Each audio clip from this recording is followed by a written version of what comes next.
So that are Sounds of Fatima with a track titled "We Are All the Same," a member of the Hello, hello. 1873 network, United Artists. But right about now, as we continue on the 1873 FM's Saturn Express morning show, and yes, banking on Africa's future. I'm glad that this morning I'm joined by Mr. Wilbert Frank in conversation. Mr. Wilbert Frank, a wonderful morning to you, and thank you so much for giving up time to be on the 1873 FM this morning. Sorry. Hello, good morning, Mr. Frank. Can you hear me? Okay.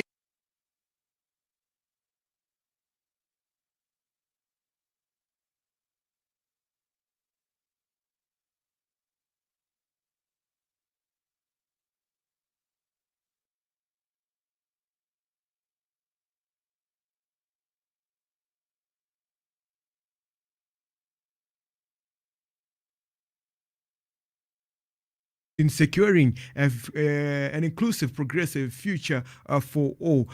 So let's see if we can be able to resolve the technical issue that is being faced so that we can be able to get ahead with our conversation this morning. All right.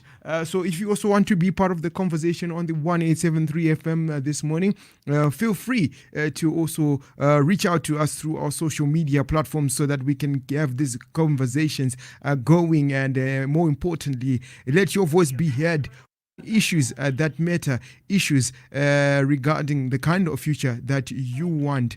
Okay, and on that note, let's see if we are able to get hold of Mr. Frank. Okay, it seems like we have finally managed to get hold of Mr. Frank. Mr. Frank, a wonderful morning to you, and thank you so much for giving up time to be on the 1873 FM this morning.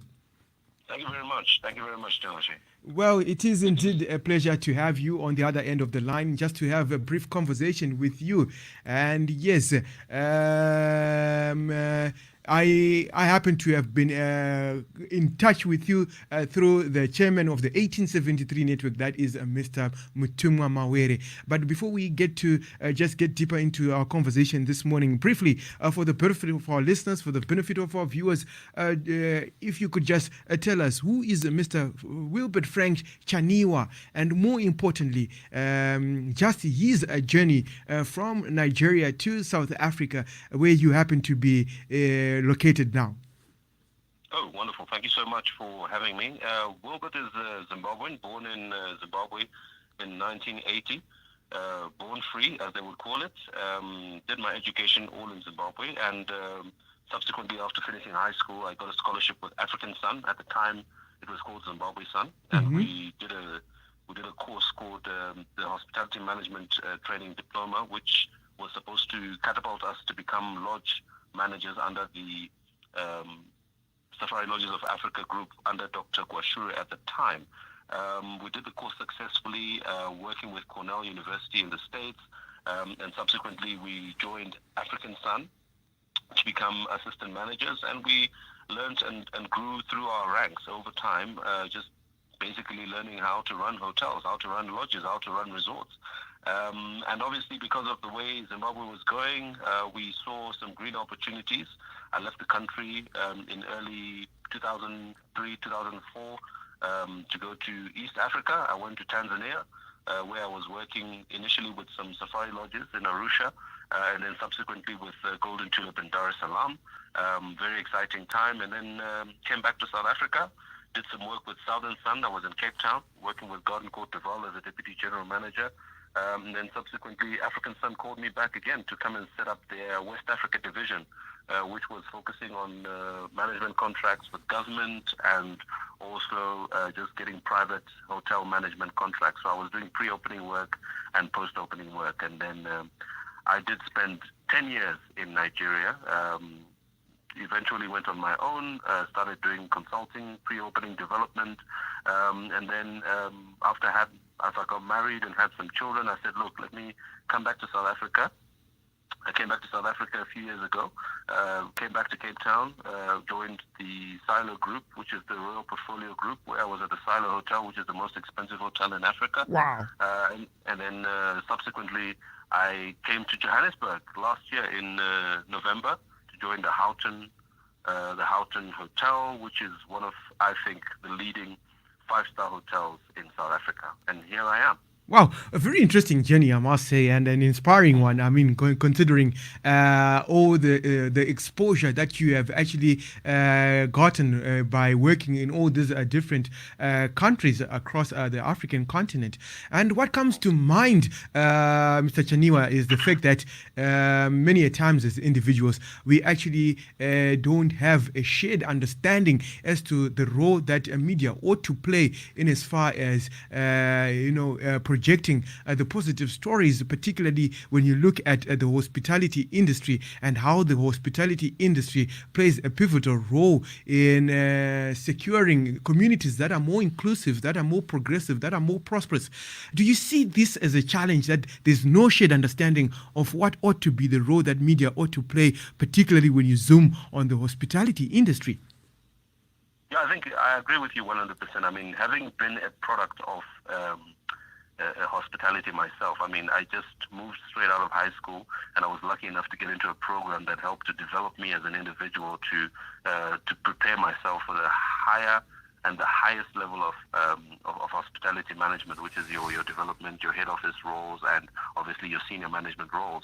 But I think, you've got a great point. The fact that media should play a role to try and bring awareness to the fact that there are opportunities that exist within the hospitality industry that need to be milked, and at the same time that need to be brought to the audience of young people who are looking for careers that are going to develop them into possibly one of the oldest industries in the world. Hospitality is in the middle of, call it FDI, foreign direct investment. You find that most people who are coming in to explore business opportunities, investment opportunities, they obviously stay in hotels, they use airlines, they use, logistics, and this is all part and parcel of what hospitality has to offer. And, it's such an important part of the world economy that, without hospitality, I think a lot of these transactions won't be able to happen in a very comfortable fashion. So the media needs to let people know that, hospitality is a growing and budding industry. It's an industry that has a lot of potential, especially when it comes to being able to generate income for investors. And at the same time, for people who are going to consider having a career within the hospitality industry, it is a very lucrative career. It is a career that can take you everything from just, working as a cleaner in a hotel, all the way through to developing your own hotel. The spectrum of opportunities are actually quite massive. So, the media needs to come in and let young people know that hospitality is it's a glamorous industry. It's an industry that gives you an opportunity to travel, and traveling obviously opens your eyes to new opportunities and being able to do more things and invest in more projects and, just diversify your thinking. And more importantly, it is an industry that requires governments and people and stakeholders to start taking it more seriously and developing that human capital so that we prepare ourselves for the highest level of hospitality participation. Oh, quite interesting. I know that you are not. You don't have much time at the moment, but before I can actually let you go off, particularly when you look at where you happen to be at, that is the Houghton Hotel. I mean, if you're to look at the hospitality industry as a whole, and if you're to look at the brands, particularly of this hotel, particularly in the hotel industry, which brand stands out? To me, we've seen the likes of the Marriott, becoming the biggest chains. Hello? Hello? I'm Mr. Chaniwa? Hello? Okay, we seem to have lost Mr. Chaniwa. Let's try to just reconnect with him quickly so that we can just be able to wrap up the conversation and just to get to have a better understanding of the hospitality industry and more importantly, how the hospitality industry plays a pivotal role in securing Africa's future. So on that note, you too can also be able to add your voice on the 1873 FM Santon Express morning show platform. And let's hope that we can be able to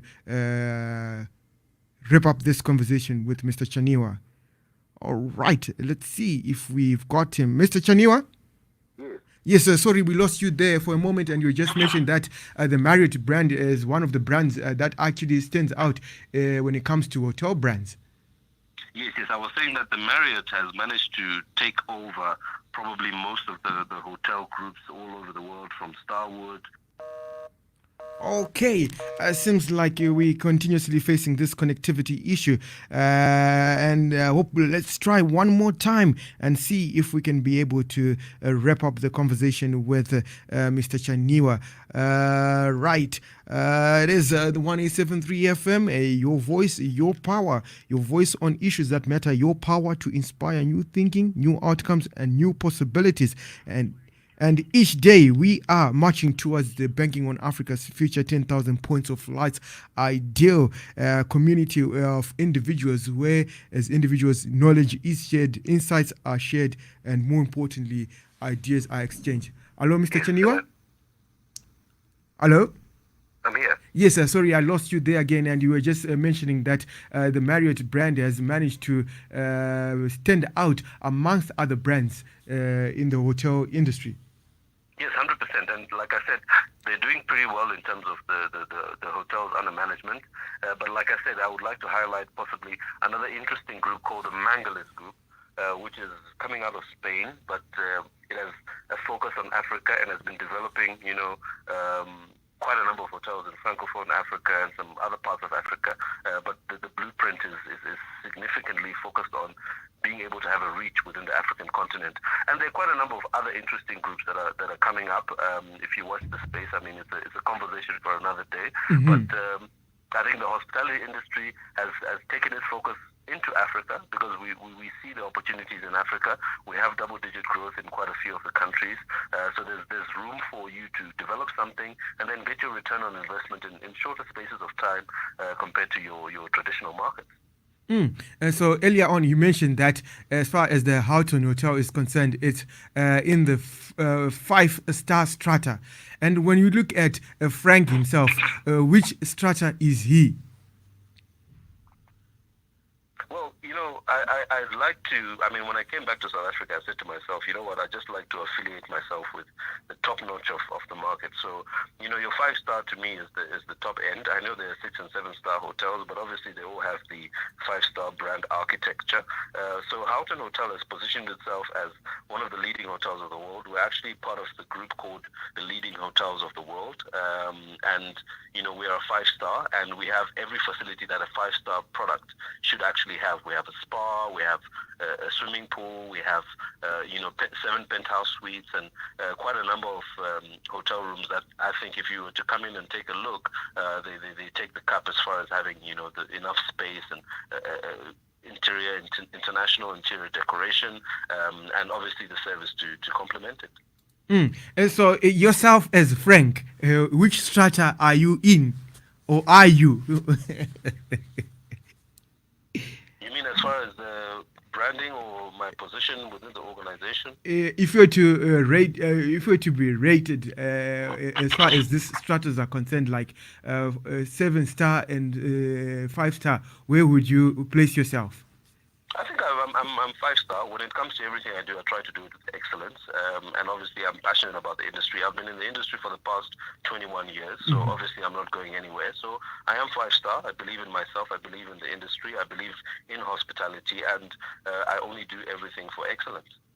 And just talking about as far as individuals that you look up to, if you were to mention just 3 names of individuals that you consider to be points of light that you can say they are your shining stars in the hospitality industries, who would be these 3 individuals? Okay, I have a gentleman. I think he's he's also a fellow Zimbabwean. He managed to set up a safari lodge group. His name is Bexon Lovu. I think he's done quite well in just setting himself apart as far as safari lodges is concerned. One of my mentors is the general manager of the Silo Hotel. His name is Mr. Luis Pinero. He's been in the industry, very seasoned individual, somebody who we look up to. And obviously from the Zimbabwean side, people like Cornelius Nyahunda, who's the chairman of Hotels and Leisure Africa. He was very instrumental in getting me prepared for the roles that I ended up getting in the later years of my career. So I think those are three names. There's quite a number of names, obviously, internationally, like your Ian Scraggers, people who managed to set up the boutique hotel concept, the founders of Club 54 in America. They rolled out, boutique hotel concepts, and I think he's still rolling out, in partnership with some of the major brands, the Hyatts and whatnot. So, we watch people like that and get inspired. And as we wrap up the conversation, Wilbert, can we bank on you as a radio platform to be able to talk on these issues, to be able to project the positive aspects of the hospitality industry? 100%. I mean, for me, I've always looked for a platform where I can be able to share with people the fact that, I've been in the hospitality industry for such a long time for a reason, and there are opportunities for us to get more Africans participating in the hospitality industry. And obviously one of the key areas to get that done is through skills transfer and skill development. And I'm very passionate about training and getting people to the right capacity as far as skills are concerned, so that people can be able to deliver. I think one of the major issues that Africa faces, South Africa included, is jobs. And when we interview people, we see that there's a gap because people don't have the skills that are required for you to be able to do the job. So how do we bridge that gap? And I think that's a conversation that we need to keep on having, so that we have tertiary institutions and even vocational institutions that focus on developing hospitality skills and then getting people set up, because a hotel is nothing without the people. Absolutely. And I like that a hotel is nothing without the people. It just comes back down to the banking on Africa's future, 10,000 points of light in the initiative being powered by the 1873 FM, in as far as building a community whereby as individuals we can be able to share insights, share personal experiences, and also exchange ideas in getting ahead. And on that note, I really want to thank you for your time, just for sharing your personal experiences, your insights as far as the hospitality industry. And definitely, I look forward to broadening these conversations and you playing your part in as far as telling the stories of the hospitality industry. The next time we have this conversation, we'll be sitting at the pool, having a cocktail, and looking over the Houghton Apartments and Houghton Hotel, and I'm sure it'll be a different experience. I definitely look forward to that. All right, thanks so much. Appreciate it. Okay, you have yourself a lovely day further. You too. Have a good weekend. Okay, goodbye for now. Bye. So that was Mr. Wilbert Frank Chaniwa, who happens to be the general manager of the Houghton Hotel. And yes, if you are to just look up at the Houghton Hotel on the internet, you will realize that it is a majestic hotel. And you must also, through the 1873 FM, book yourself to the Houghton Hotel. And I'm definitely looking forward to the conversation, the next conversation with Wilbert at the Houghton Hotel, and I'll be able to just share with you my experience there as well once that happens. So on that note, it's been a pleasure being with you on the 1873 FM's Santon Express morning show. And yes, good morning to you, Patience Chabalala. Glad to know that you're following and you tuned in. And yes, we also love to hear from you, Patience.